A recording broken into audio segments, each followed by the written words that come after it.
L'Assemblée générale entendra à présent une allocution de Son Excellence M. Abdoulaye Maïga, Premier ministre, chef du gouvernement et ministre de l'administration territoriale et de la décentralisation de la République du Mali. Je prie le protocole de bien vouloir accompagner Son Excellence, que j'invite à prendre la parole devant l'Assemblée.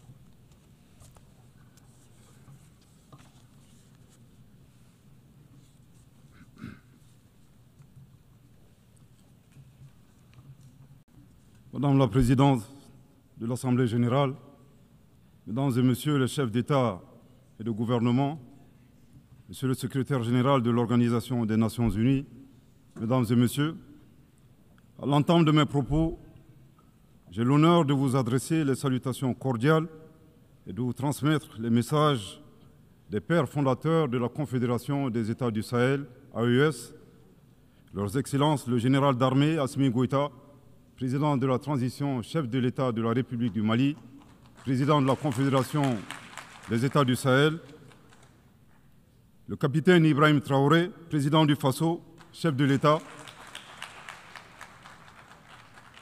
le général d'armée Abdourahmane Tchani, président de la République du Niger, chef de l'État. Je vous prie de recevoir également les salutations chaleureuses du peuple digne de l'AES, plus que jamais déterminé à se libérer du joug de l'impérialisme et à réaliser son autodétermination dans un esprit panafricaniste. En vous adressant les vœux de succès de la Confédération des États du Sahel pour votre élection à la présidence de cette 80e session de l'Assemblée générale, Madame la Présidente, je félicite en même temps votre prédécesseur, Son Excellence M. Philémon Yang, de la République du Cameroun pour son leadership exemplaire durant les travaux de la 79e session. Qu'il me soit enfin permis de réitérer au secrétaire général, M. Antonio Guterres, notre appréciation des efforts qu'il continue de déployer pour la réalisation des nobles objectifs de notre organisation commune. Mesdames et Messieurs, le thème de cette 80e session de l'Assemblée générale, à savoir, je cite, « Mieux ensemble », plus de 80 ans au service de la paix, du développement et des droits humains, fin de citation, est d'une importance toute particulière pour les États membres de la Confédération AES. Oui, la paix, l'entraide, le développement et la préservation des droits humains demeurent les principaux objectifs, voire la raison d'être des Nations Unies. Hélas, ces objectifs essentiels n'ont jamais été autant ébranlés dans le monde et au Sahel précisément, du fait essentiellement des groupes armés obscurantistes, instrumentalisés et soutenus par des sponsors étatiques étrangers. Les États membres de la Confédération des États du Sahel sont à l'avant-garde de la lutte contre le terrorisme qui constitue à la fois une menace réelle à la paix et à la sécurité internationale, mais aussi et surtout une atteinte grave au fondement même de nos États. Sous l'impulsion de nos chefs d'État, les forces de défense et de sécurité des 3 pays de la Confédération AES travaillent étroitement dans un élan de collaboration et de complémentarité sans précédent et sont portés par un engagement commun et une mutualisation des efforts pour endiguer le fléau du terrorisme. Cette nouvelle dynamique, articulée autour du renforcement des capacités opérationnelles de nos forces de défense et de sécurité, à travers un recrutement massif, une formation adéquate et la fourniture d'équipements appropriés, produit chaque jour des résultats encourageants sur le terrain, confirmant ainsi toute la pertinence de notre décision souveraine de nous mettre ensemble pour combattre nos ennemis communs. À la différence de certains États qui ont ouvert des couloirs de passage sur leur territoire aux terroristes, en vue d'attaquer d'autres pays ou d'offrir leur territoire comme base arrière, les pères fondateurs de l'AES, par engagement panafricaniste et dans le souci de préserver les intérêts de leur population, ont décidé de sécuriser leur pays tout en évitant une propagation de la menace vers d'autres régions africaines, voire dans le monde, effectuant ainsi un véritable travail de sécurité publique régionale et mondiale. Il ne fait l'ombre d'aucun doute que par leur sacrifice, les vaillantes forces de défense et de sécurité de l'AES contribuent à la sécurité d'autres régions, notamment les pays situés sur la côte ouest africaine. Nous saisissons cette opportunité pour nous incliner devant la mémoire des victimes civiles et militaires de l'insécurité dans le Sahel. L'approche souverainiste mise en œuvre s'inscrit dans le cadre de la vision portée par les chefs d'État de l'AES dédiée à la sécurité de nos États, suite au retrait des forces internationales. Défiant tous les pronostics et loin de se saborder, nos pays ont fait preuve d'ingéniosité en se fondant sur le substrat historique, géographique et la capacité de résilience des peuples confédérés qui, malgré plus d'une décennie de crise sécuritaire et humanitaire, continuent de démontrer une force exceptionnelle d'engagement patriotique. En somme, nos trois pays ont su apporter une réponse coordonnée et endogène à cette guerre qui nous a été imposée. C'est le lieu de renouveler ici la détermination pleine et entière de la Confédération AES à devenir une puissance régionale panafricaniste, à poursuivre et à intensifier ses actions en vue de bouter à jamais le terrorisme hors de notre espace commun, à consolider l'autorité de l'État, à protéger nos populations et leurs biens et à assurer notre prospérité. La Confédération AES réitère avec force sa ferme condamnation du soutien ouvert et parfois exprimé publiquement de sponsors étatiques étrangers qui, pour des motifs impérialistes, déstabilisent notre entité d'une part, en mettant à la disposition des groupes terroristes des conseillers, des moyens logistiques et des armes et munitions, d'autre part en leur accordant un soutien politique et en leur offrant des bases arrières situées dans certains pays voisins en violation de toutes les règles internationales. Mesdames et messieurs, aussi éloignés qu'il n'y paraît, la guerre en Ukraine et le terrorisme dans le Sahel ont des connexions. À titre de rappel, après l'attaque terroriste contre une patrouille des forces de défense et de sécurité maliennes du 24 au 26 juillet 2024 à Tinzaouatin dans la région de Kidal, le Mali avait dénoncé cet incident dans son allocution de 2024, ici même, et condamné l'attitude d'officiels ukrainiens qui ont publiquement revendiqué leur participation à la dite attaque terroriste. De ce comportement atypique, nous avons déduit tout simplement que les officiels ukrainiens ont malheureusement confondu la scène internationale et la scène de théâtre. Une année plus tard, la situation s'est accrue avec le régime et le régime ukrainien est devenu l'un des principaux fournisseurs de drones kamikazes aux groupes terroristes dans le monde. Dans ce contexte, certains États occidentaux doivent cesser de fournir des armes à l'Ukraine au risque de contribuer à la promotion du terrorisme international. Pour d'autres, dont le régime français nostalgique de la colonisation est préoccupé par sa perte d'influence dans le Sahel, l'appui au régime ukrainien relève d'une manœuvre consistant à occuper l'attention de la communauté internationale sur la guerre en Ukraine, tout en sponsorisant les groupes terroristes évoluant dans le Sahel.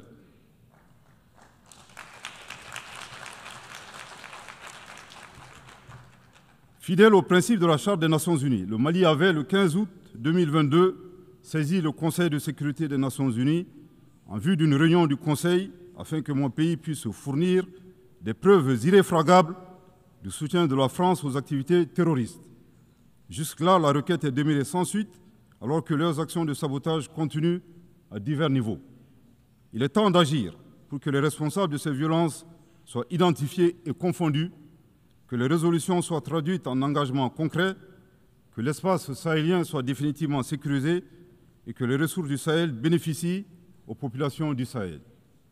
Les institutions internationales, au premier chef l'ONU, ont été créées au lendemain de la Seconde Guerre mondiale pour protéger les peuples contre les excès de violence, les logiques d'anéantissement et les génocides silencieux. Il est grand temps que la conscience mondiale se réveille et que les institutions internationales prennent leur part de responsabilité en répondant véritablement aux cris de détresse des peuples opprimés qui revendiquent leur souveraineté.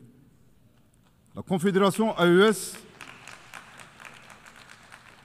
réitère son engagement à coopérer avec l'ensemble des États, des organisations régionales et internationales et partenaires qui respectent sa souveraineté ses choix politiques souverains, ses priorités en matière sécuritaire, de lutte contre le terrorisme, de développement économique et social, et ce, dans le cadre d'un partenariat gagnant-gagnant pour la réalisation des aspirations de ces populations. Mesdames et messieurs, outre les efforts de sécurisation pour le retour de la paix dans nos pays, le gouvernement de la Confédération AES s'attelle à la mise en œuvre d'une stratégie globale et intégrée qui inclut des mesures politiques, de développement économique et social, de justice et de réconciliation. En choisissant la voie de l'audace et de la souveraineté, les instances confédérales ont lancé des initiatives de rupture fondées sur le développement endogène. C'est là un chemin clair, celui d'apporter nous-mêmes la valeur ajoutée indispensable à nos économies et de préserver la dignité de nos peuples. Ce choix que nous assumons pleinement traduit notre volonté ferme et inébranlable de prendre en main notre destin. Dans la même optique, nous avons inscrit au cœur de nos priorités nationales et confédérales des politiques d'investissement stratégiques dans différents domaines prioritaires tels que les infrastructures, l'énergie, l'industrialisation et la diversification de l'économie. Participe de cette dynamique la création de la Banque confédérale pour l'investissement et le développement visant à réaliser les projets confédéraux. La Confédération des États du Sahel fonde ses ambitions de développement sur des atouts indéniables. Un territoire vaste de 2 800 000 km² et une population de 75 millions d'habitants, dont la majorité est composée de jeunes. À cela s'ajoute sa diaspora forte, engagée et agissante. Elle compte également sur ses terres fertiles, ses nombreux cours d'eau, ses sources d'énergie et ses réservoirs en ressources minières parmi les plus importants au monde. Mesdames et messieurs, la troisième dimension du thème de cette 80e session de l'Assemblée porte sur les droits humains. La Confédération AES réaffirme son attachement à respecter et à faire respecter le droit international des droits de l'homme et le droit international humanitaire, conformément à son histoire millénaire humaniste et à ses engagements nationaux et internationaux. Cependant, nous restons fortement opposés à l'instrumentalisation de la question des droits humains à des fins politiques ou de déstabilisation de nos institutions nationales, voire de nos États souverains indépendants. Là de cette situation est soucieux de préserver la souveraineté et la dignité du peuple. Les chefs d'État de la Confédération AES se sont retirés avec effet immédiat du statut de Rome de la Cour pénale internationale le 22 septembre 2025.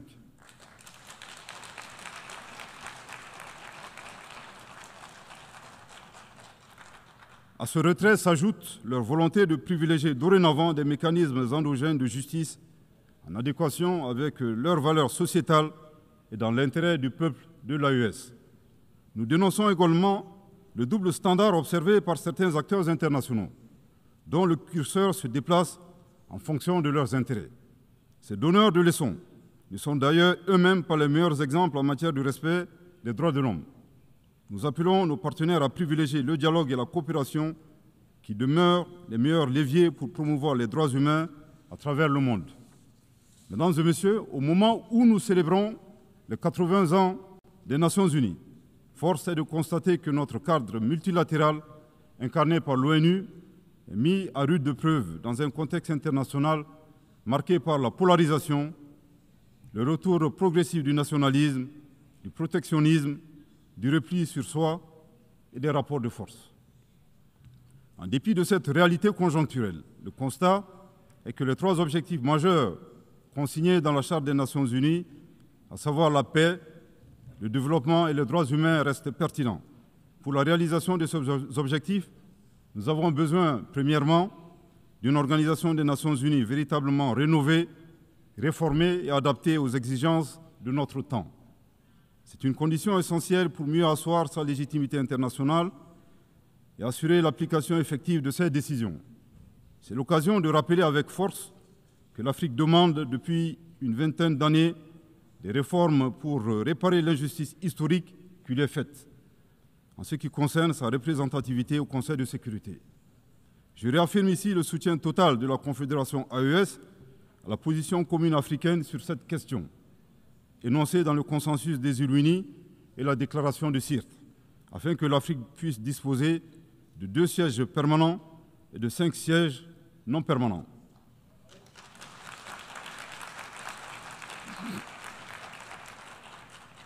Deuxièmement, nous avons besoin d'une organisation des Nations Unies garante du respect du droit international pour tous. Nous sommes préoccupés de constater les violations flagrantes du droit international dans le monde, et ce, en toute impunité.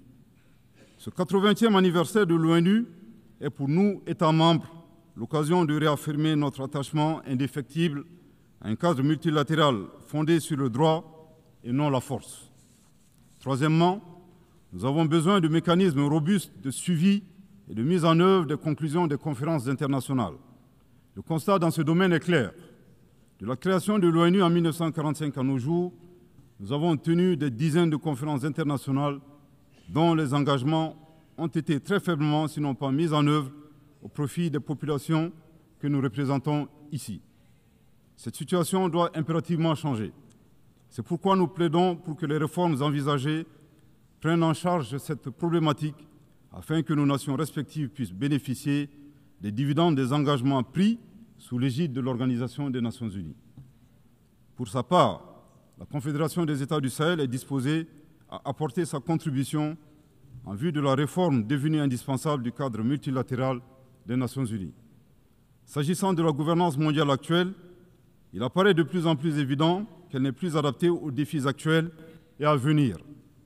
Elle a plutôt besoin d'une refondation plus hardie des instances économiques et financières internationales qui gagneraient à prendre en charge la question du financement de la sécurité et de la lutte contre les crises exogènes. À cet égard, des mécanismes innovants comme les BRICS offrent une alternative constructive et plus respectueuse des intérêts des pays émergents et en développement, tout comme les initiatives africaines de financement du développement auxquelles les pays du Sahel accordent une attention particulière pour briser le cycle vicieux de la dépendance et du surendettement. Dans cette dynamique, les préoccupations de l'Afrique en matière de développement économique et social sont à prendre en compte. Une Afrique présentée comme continent de l'avenir, riche de sa jeunesse, mais hélas qui fait face au lourd fardeau de la dette extérieure, au pillage de ses ressources, au commerce inégal, au transfert négatif des ressources et aux aléas des changements climatiques, entre autres défis. Mesdames et messieurs, au plan national, le Mali, dans sa quête de paix et de stabilité durable, et conformément aux aspirations de ces populations exprimées lors du dialogue intermalien pour la paix et la réconciliation, a adopté une charte pour la paix et la réconciliation nationale, fruit d'un processus participatif, inclusif, axé sur le dialogue et la concertation entre les Maliennes et les Maliens de toutes les couches socio-professionnelles et de la diaspora.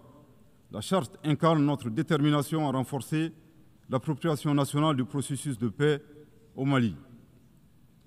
Elle s'appuie sur nos réalités, nos valeurs traditionnelles et nos mécanismes endogènes de règlement des différends afin de se tourner résolument vers un avenir partagé et promoteur. Le 22 juillet 2025, lors de la remise officielle de la charte, Son Excellence le général d'armée Assimi Goïta, président de la transition au chef de l'État de la République du Mali, dans son allocution, a mis l'accent sur la portée historique de cet événement en ces termes. Je cite : « La présente cérémonie est d'autant plus singulière qu'elle est porteuse d'un rêve collectif, celui de l'espoir d'une paix durable, de la cohésion sociale, en somme la réconciliation dans notre chère patrie. » Fin de citation. S'agissant des préoccupations régionales, je ne saurais passer sous silence la destruction d'un aéronef de type drone des forces armées maliennes le 1er avril 2025 par la junte algérienne. Le Mali condamne fortement cette agression et a saisi la Cour internationale de justice à cet effet. Depuis son accession à l'indépendance le 22 septembre 1960, le Mali n'a ménagé aucun effort pour la décolonisation du continent africain. À ce titre, il a activement soutenu de manière exceptionnelle l'Algérie dans sa guerre de libération contre le colonisateur français. Au regard de cette position politique constante en faveur du panafricanisme, ajoutée à la proximité géographique entre deux pays qui partagent une frontière distante de 1300 km, le Mali a toujours observé à l'endroit du peuple frère algérien une attention bienveillante. À rebours de cette approche constructive du Mali, nous mettrons en exergue 3 situations incongrues et incompréhensibles ayant marqué les relations récentes entre nos 2 pays. 1. L'attaque lâche et perfide ayant visé les forces armées maliennes à Tinzaouaten s'est déroulée à quelques kilomètres de la frontière algérienne. Curieusement, la junte algérienne n'a rien vu ni entendu, alors même que l'acte terroriste a été planifié sur son territoire. Troublant pour un pays qui a été désigné comme champion de l'Union africaine de la lutte contre le terrorisme et qui est devenu ces dernières années champion de la promotion du terrorisme et exportateur de terroristes.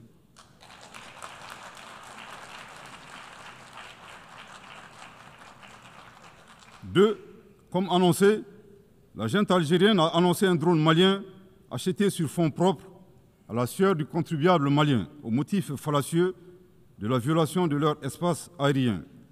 Le Mali est troublé par la thèse de la junte algérienne défiant les lois de la physique et suivant laquelle un objet abattu dans l'air est capable de se déplacer à partir de son point de chute sur 22 km, puis de se retrouver sur le territoire malien.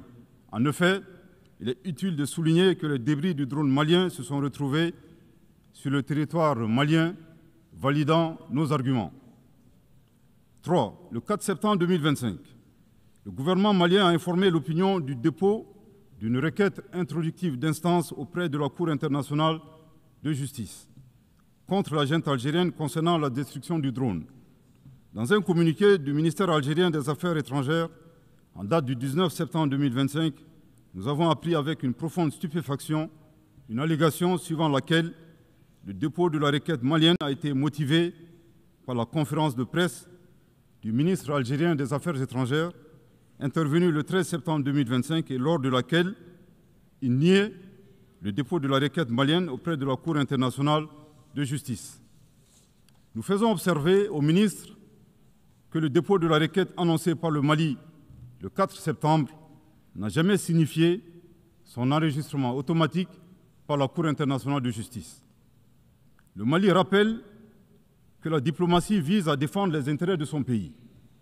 En supposant que la plainte malienne ait été déclenchée par sa conférence de presse, l'énergumène d'Alger démontre que sa vision de la diplomatie est de pousser les autres pays à poursuivre son pays devant des instances internationales, devenant ainsi un performant autobuteur, populairement appelé au Mali Yabé. C'est troublant.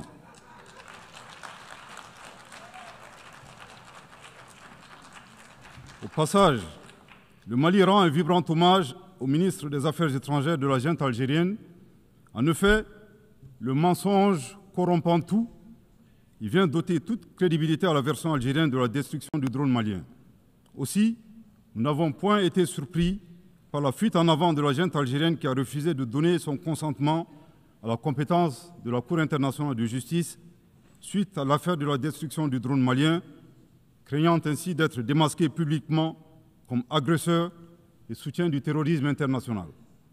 Au regard de ces 3 points insolites, le Mali recommande à la junte algérienne, d'une part, de faire sienne cette citation de Amadou Hampâté-Bâ dans Vie et enseignement de Thierno Bokar, le sage de Badiangara, je cite, « Certaines vérités ne nous paraissent invraisemblables que tout simplement parce que notre connaissance ne les atteint pas. » Fin de citation.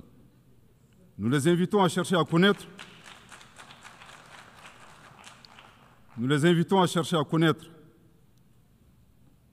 le Mali et les valeurs qu'incarnent les Malidéons. Aussi, face aux assauts et à l'adversité, nous ne serons pas des spectateurs.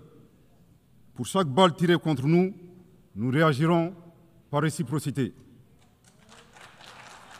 Pour chaque mot employé de travers, nous réagirons par réciprocité.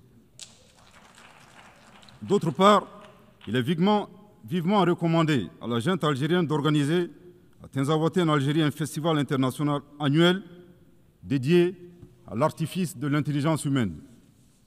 Du haut de cette tribune, nous appelons la junte algérienne à cesser de soutenir le terrorisme international et à s'impliquer résolument dans la promotion de la paix et de la sécurité dans un esprit constructif en respectant la souveraineté des États.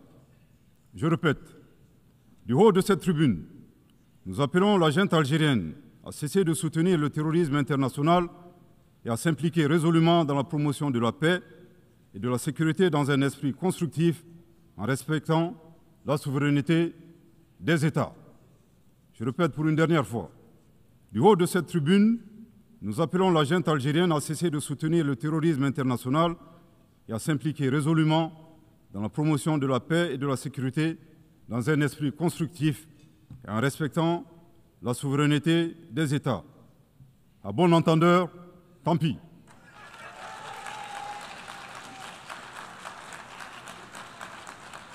Madame la Présidente, Mesdames et Messieurs, l'occasion est ici propice pour exposer l'avis d'un citoyen, le point levé à l'aube de notre souveraineté retrouvée, partagée par le peuple de la Confédération AES. Notre confédération est composée de nations combattantes, une terre de résistance. Ce que nous affrontons, ce n'est pas un simple conflit intérieur, c'est une guerre hybride soutenue par des intérêts impérialistes où les ennemis de la paix portent parfois des cravates. Si l'ONU continue à feindre l'ignorance, elle cessera d'être la somme du monde et deviendra le bras passif de l'injustice mondiale. Nous disons ceci, la Confédération AES n'a pas peur, elle ne cédera pas, elle résistera encore et toujours.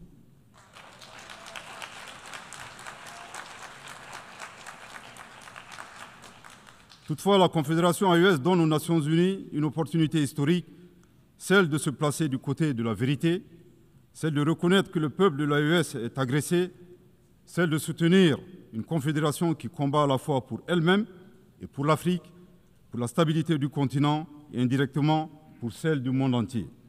L'histoire jugera, et jugera ceux qui ont armé les forces du mal, et jugera ceux qui ont détourné le regard, et jugera ceux qui ont oublié que la justice est la seule voie vers la paix durable. La Confédération AES ne demande pas l'aumône, elle appelle à la conscience. Pour conclure, je voudrais réaffirmer ici l'attachement de la Confédération des États du Sahel aux valeurs, aux buts et aux principes de la Charte des Nations Unies. Aussi, la Confédération AES indique qu'on ne peut être mieux ensemble qu'à la condition d'œuvrer collectivement pour un multilatéralisme à visage humain, fait de dialogue, fondé sur le droit, la coopération et la solidarité entre les peuples, promouvant la paix et le développement dans le respect de la souveraineté des États. Cependant, nous ne pouvons et nous ne devons continuer à faire la même chose durant des années à venir pour espérer des résultats différents. Il y a un besoin urgent de réforme à opérer dans notre cadre multilatéral existant, incarné par notre organisation commune. La célébration des 80 ans de l'ONU nous offre cette opportunité historique pour adapter l'organisation aux réalités du moment, capable de répondre efficacement aux défis présents et futurs. La Confédération AES reste disposée à jouer toute sa partition dans la quête de réponses collectives visant à préserver les générations futures du fléau de la guerre, à assurer un développement harmonieux pour tous et à promouvoir et protéger les droits humains. Que Dieu bénisse la Confédération des États du Sahel et préserve son peuple des forces obscurantistes et destructrices du monde. Que Dieu bénisse le Mali et préserve les Maliens des forces obscurantistes et destructrices du monde. Que Dieu bénisse l'Afrique et préserve les Africains des forces obscurantistes et destructrices du monde. Que Dieu bénisse le monde et préserve l'humanité entière des forces obscurantistes et destructrices du monde. Je vous remercie de votre très aimable attention.